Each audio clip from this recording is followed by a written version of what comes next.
Hello everyone and welcome to another episode of Mythlok with your host Nitin Nair. We were in Southeast Asia for 2 episodes and now I've decided let's go swing ourselves all the way around the world to South America, where we come to one of my favorite mythologies, that is the Incas. Now we have covered a few other Inca characters in this podcast, but nothing ever beats the biggest one of them all, Inti. Inti is the Incan sun god, and he is considered as a patron deity of the Inca Empire. Although most consider him to be a cluster of solar aspects, he is actually more of a deity than that. It was also believed that he was born of Viracocha. As with many civilizations and cultures around the world, the sun has always held a very important role in their lives, because with the sunrise it symbolizes a new day, and they also figured out that the sun is essential for the growth of plants and agriculture, which at that stage man had just turned from being a hunter-gatherer to that of a farmer. So the sun god has its importance regardless of the area in which the culture has flourished, with a lot of other attributes being attributed to the sun god, and in many cases the sun god becomes the most popular or the most important deity simply because of the fact that he or she is visible to the people. Inti was not often represented in Inca art, but when he was, it was usually as a gold statue, a sun disk, or a golden mask. Gold was particularly associated with the god, as it was believed that the precious metal was the sweat of the sun. The most sacred statue of Inti was kept in his shrine at Cusco. It is believed that Inti was the son of Viracocha, who created the universe, and its goddess Mama Cocha.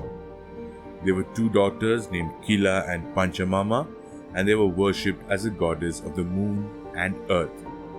Mama Kila was considered by the Incas to be Inti's wife in addition to his sister. He and his sister Mama Kila were both considered to be benevolent deities. They were married and had 2 children. Legend has it that Manco Capac was a child of Inti, but it's also believed that he was the son of Viracocha as well. Inti would later marry another goddess named Pachamama. Inti was considered to be a very powerful deity. He controlled the Incas' agricultural activities and solar eclipses, which were regarded as a sign of his discontent. They believed that he was the most powerful god in the Incas' history, and although he was usually a generous god, he was also prone to becoming very angry, and human sacrifices were the usual appeasement techniques. Now, of all the practices and the cultural references of the Incas, the Aztecs and the Mayas, the one that I personally find a very disturbing is that of human sacrifice. Now, over years we have actually evolved as a culture around the world, and human sacrifice is not considered to be the primary way to appease the gods.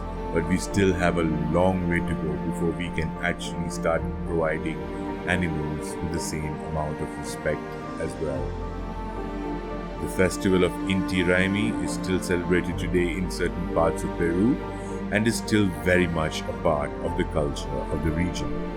Just like Inti, there are many other gods who we really need to learn about to really understand what the Incas or any of the South American and the Mesoamerican cultures were all about.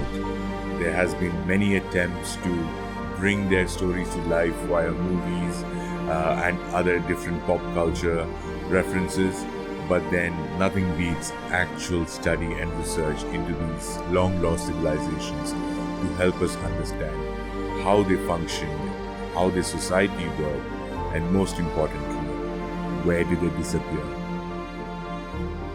Thank you very much for tuning in to another episode of Mythlok. This is your host Nitin Nair, signing off and reminding you once again that Mythlok is the home of mythology.